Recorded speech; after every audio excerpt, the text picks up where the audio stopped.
All right.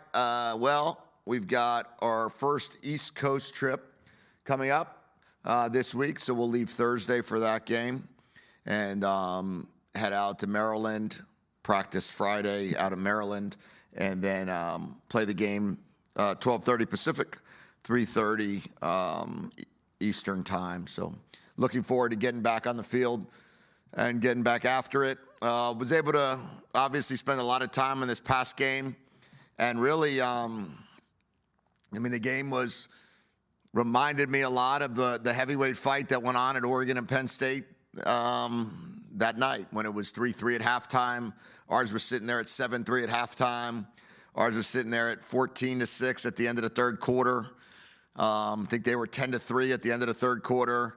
And then, we wound up just not being able to make any plays there at the end in the fourth quarter. And Ohio State ended up making a big play on a third down and 17. They scrambled to get down there to a 4th and 1 to allow themselves to go for it. And that resulted in their touchdown, and was able to kick a field goal early in the fourth, where we were very close to having a chance to block that, and the kicker actually slipped and still made it. So it was a good game. Disappointed in the fact that we had 6 3rd and 3 or lesses, and we only converted on one of those. And disappointed in the fact that we had 3 possessions inside the 20-yard line and only had 6 points. So we can't have a 1st and goal on the 2 and a 1st and goal on the 7 and walk away with 6 points, and a 2nd and 5 on the 18. So those were 3 possessions that were critical, that we need to be better at. But we'll learn from it, and hopefully we'll have an opportunity here to play better on Saturday than we did this past one. Any updates on Willis and Durfee? Not at this point, no. We're still waiting to get some final evaluations from the doctors, and then we'll figure out where we're going there. What were some of the issues on third down, do you think, in the last game? Yeah, well, we got to a point where we had, 11 of them. 2 ended up converting. 1 ended up, it was a 3rd and 2. We got a yard. We went for it on 4th and 1, and we got that. So we had about 3 of the drives. They're very good, number one. Number two, the third downs that we had were kind of, there were some weird ones. There was a 3rd and 10 on the 10, which is very challenging. There was a 3rd and 18. There was a 3rd and 13, both of which are very challenging. Penalties cost us there. And then we wound up not being able to, we had a couple of third down. We had a 3rd and 3 on the 3 where we didn't have a good play on. Weren't able to convert there, took a sack, and then we had a 3rd and 3 at the end of the game where we tried to take a shot that we threw incomplete and went for it on 4th and 3. So just all together, we just didn't convert like we need to. You got to make 3 more of those, right? If you're 6 for 11, you're sitting there over 50%, which is elite. And instead we were 2 for 11. So we got to find a way to make a few more of those. When we talked to you post-game, it seemed like the overall vibe was sort of optimism about you guys are getting closer. Obviously the 2 games last season that you guys had against teams of this quality were not quite as close. How do you kind of balance, you have such a young team this season, how do you balance that with the long-term vision of what you're building with this program with, obviously you want to win games now? Sure. Well, we talked to as a team that there's a difference between disappointment and discouragement. We're not discouraged, right? We're disappointed. And when you're disappointed, you just refocus and you move forward. And that's what we're going to do. We felt that we matched up well. I don't think there was a question that I think at one point in the first half, we were double the yardage. I think we had 153 yards. They had 75. We won the turnover battle. We took the ball away once. We were +1 there. We had goal to go 2 different times. They had goal to go 2 different times. So we kind of felt like we went head-to-head, so our guys were encouraged regarding that and confident that they can continue on that upward trajectory. But on the same token, we watched yesterday as a full team. We went through the game and talked about certain places where we affected the outcome in a negative manner, and how do we avoid that moving forward. This road trip is not unlike the Rutgers trip last year as far as miles involved and maybe similar skill level with the football team. You learn anything from last year's trip that could help you this time around? Yeah, well, the Rutgers game was an interesting one, because we ended up doing a lot of things well, but didn't finish the game well. Meaning I think outgamed them by 280 yards, but still, but ended up losing the game by 3. The difference being, we learned that our team is probably more prepared for those East Coast trips now that we've had 3 of them. This will be the 4th for a few of the guys. Demond lived through Rutgers, Penn State, Indiana, Iowa, 4 road trips this year from last year. So this won't be anything new to him, nor to Denzel, nor to Jonah, nor to many of the guys that were on the team a year ago. I'd say that the game is at 3:30, so we're going to go on Thursday against Rutgers. Against Rutgers, we went one day before. It was a Friday night game, but we went on Thursday. We're going to go 2 days before this week because of the fact that it's a 3:30 kick, not an evening kick. And we're also, I feel, more confident on the road. We had 1 road game this year. We're 1-0 on the road. Our team feels good about how we can play, whether it be on the road or at home. And I think that we're looking forward to going into Maryland and seeing how well we can do. If Carver can't go, is it just Max, and is there any kind of competition there? Yeah, it's Max and Swanee are competing for that left tackle job if Carver can't go.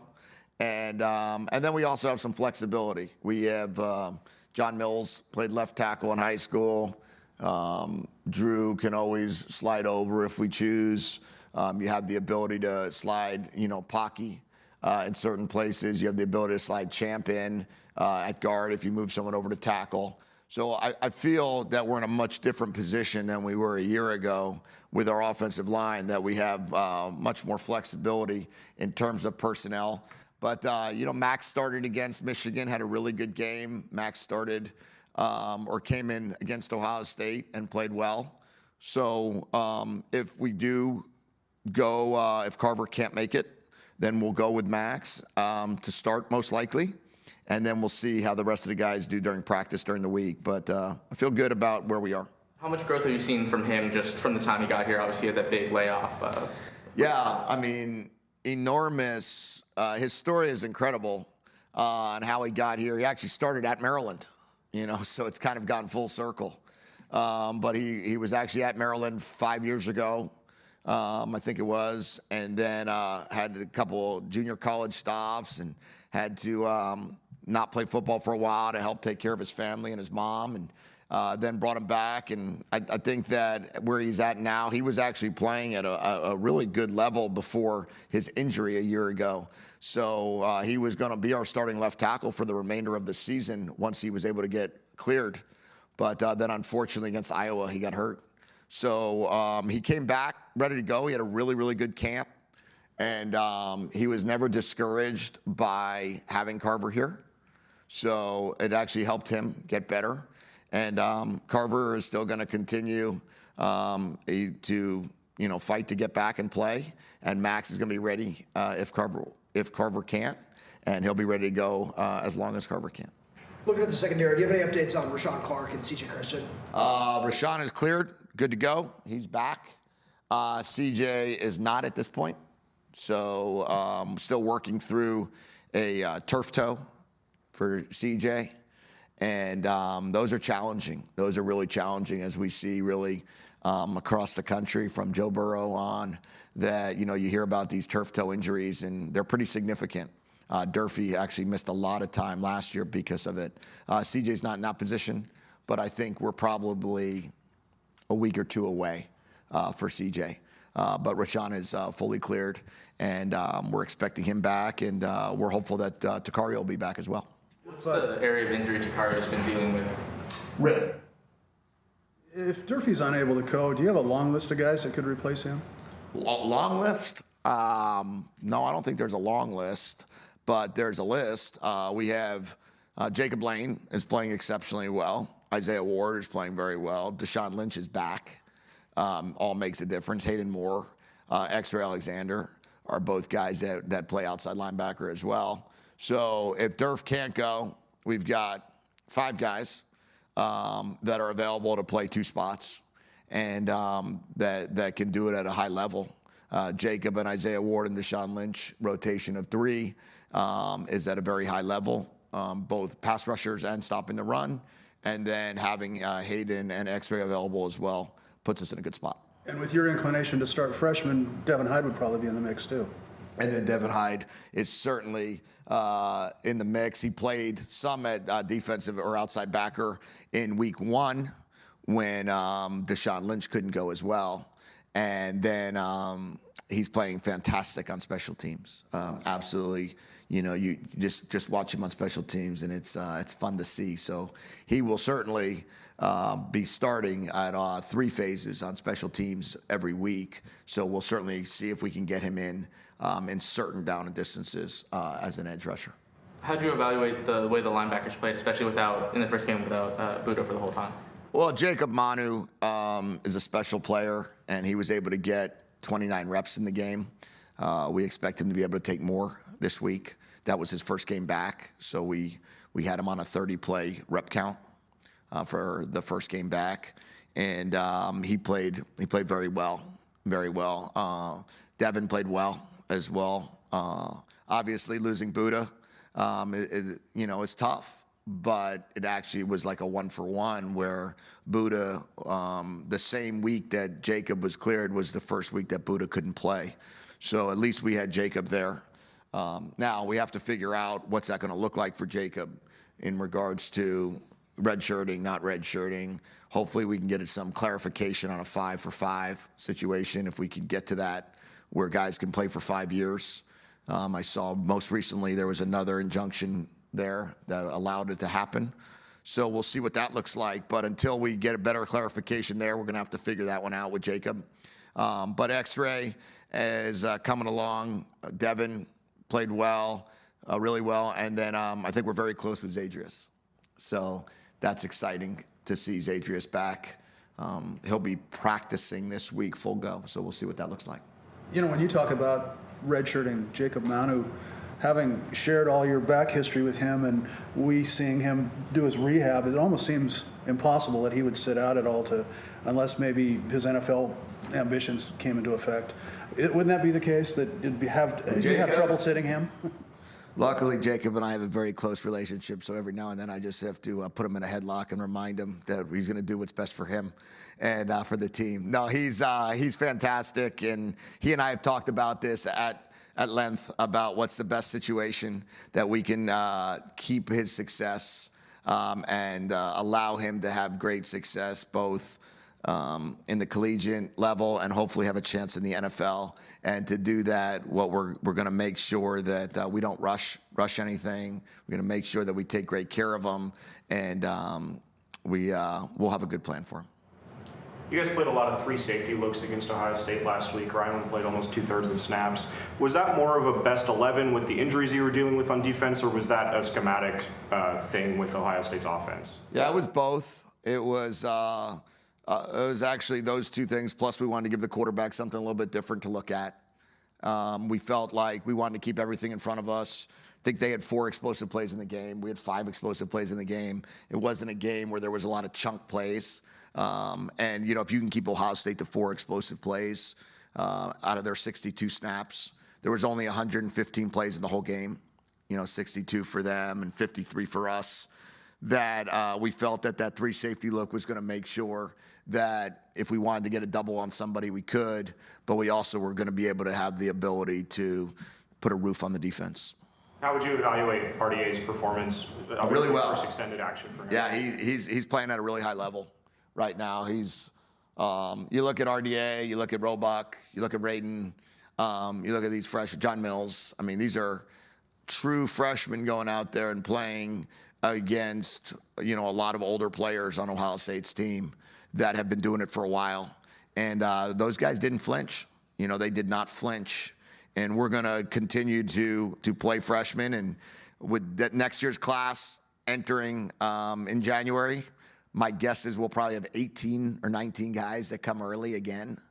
That will enable us to continue our growth and our development and how we like to get freshmen going, and will enable us to really be young, but be able to go compete at the highest level. Has Amari made any more moves in the wide receiver depth chart? Where do you feel like he fits in that group still? I know you said last week you wanted to stick with the guys you were running. Yeah, I mean, Amari had he had a big play. He had one of the 4 explosives, right? He had another chance on a different one that the fabric on his knee was the only thing that the only thing that kept it down from another explosive play. Amari's continuing to play more and more, and that's our goal, right? He was coming off of a soft tissue injury, right? It wasn't a type of injury that you could rush someone back when it's a hamstring. But on the same token, once you do get back, you can get more and more and more. So we're really trying to build up that callus now that Amari can continue and keep taking reps, and he'd be another candidate that would be a 5-for-5 candidate if we could, when we get the answer on that as well. That's why it's so important, that we get an answer, that we're 4 weeks in and 5 weeks in, and you got to make decisions on red shirts and not red shirts, and you got to make all those type decisions that go into this that you'd love to know, are we going to allow these kids to play for 5 years? For guys like, Jacob and Amari specifically, like, what is your big argument for them getting a 5th year? Like, how does that, what would you tell like the NCAA about why these guys should get that extra season? Well, I think Jacob is a completely different situation. I mean, there's NIL opportunities that they didn't have, and that's really what it comes down to for a lot of these kids. And when you have someone like a Jacob Manu that can play 2 years, is coming off of an ACL, missed 6 games a year ago, then missed the first 3 games of this year, and then you got to slowly progress him back into the season. To say that this is the only year he can play isn't right. It's not right to do the team. And then you have an injury at his position, so now you're kind of forcing him to make a decision that could directly impact financially, his career. Because if he does go play these 9 games, and this is it. If he doesn't, and he plays 4 games and he has a whole nother year, he'll be probably a team captain for us. He'll probably be able to have an incredible amount of outside NIL opportunities because of his personality and because of what he means to the team. He'll be able to receive revenue share dollars, and none of those things will be available to him if his time is expired. And it just doesn't feel right to me when we're letting guys that went to junior college be able to come back and play for 5 or 6 years. Anything else for Coach? All right, thank you.